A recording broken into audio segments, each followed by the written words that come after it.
Hi, I'm Karen McCarthy, and it's time to Karen-ize. Today's Wednesday when we talk about spiritual health, and we're going to continue our talk about Thanksgiving, giving thanks.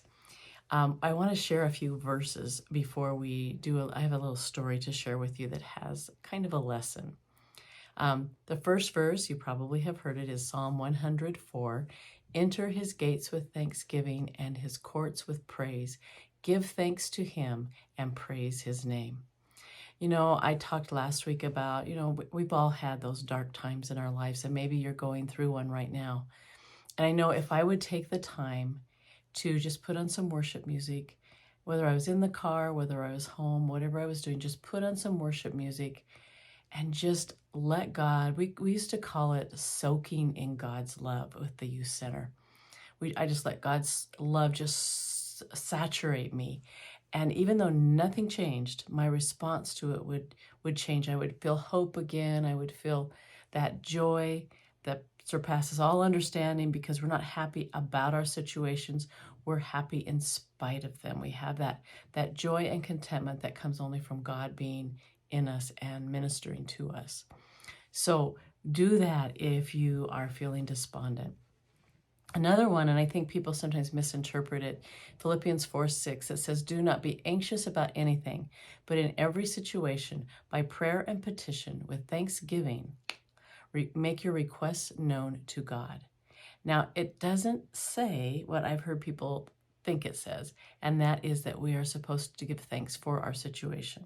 That's not always possible. Sometimes in retrospect we can, but at the time. But it says give thanks in the situation. So in spite of the situation, give thanks, find things to be thankful for, and praise God.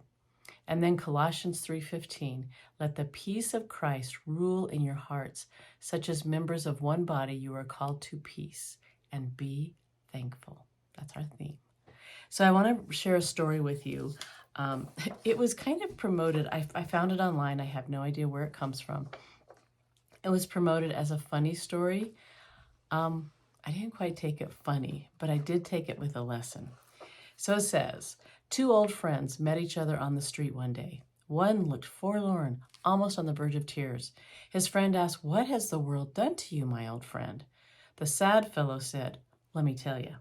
3 weeks ago, my uncle died and left me $40,000. Well, that's a lot of money. But you see, 2 weeks ago, a cousin I never knew died and left me $85,000 free and clear. Sounds to me like you've been very blessed. You don't understand. Last week, my great aunt passed away. I inherited almost $250,000 from her. Now the man's friend was really confused. Then why do you look so glum? Well, this week, nothing. Yeah, funny but not funny. That's the problem with receiving something on a regular basis or having things in our life on a regular basis. Even if it's a gift, we kind of come to expect it. It says the natural tendency is that if we receive a gift long enough, we come to view it almost as an entitlement. We feel hurt, even angry if we don't receive it any longer. In the same way, it's the same way with blessings God gives us every day. I don't deserve my comfortable home that I live in, the beautiful scenery around me, the clean water I drink. But after receiving these gifts and a multitude of others for years, I sometimes fail to be grateful. I've come to expect these good things, and when one of them is removed for a short time, like water or electricity or internet, I get upset. So let's make an effort today to recognize the blessings we've come to take for granted. Focus on what we have rather than what we don't have, and see if it doesn't improve our attitudes. Kind of what I was talking about last week, of finding those little things to be thankful for. So I'm hoping that you will help me with this and just start posting things that you're thankful for, or commenting, I guess it's called. Just comment anything that you can think of that you're thankful for. It doesn't have to be a long comment. Just, you can say food or heat or air conditioning if you're in a place where the heat's outside instead of inside. Just help by just saying some things that you are thankful for. It might encourage some others.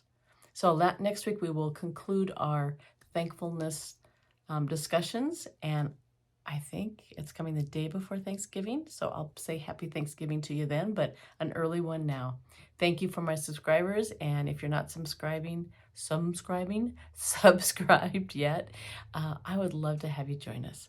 So have a great one, and we'll talk to you next week.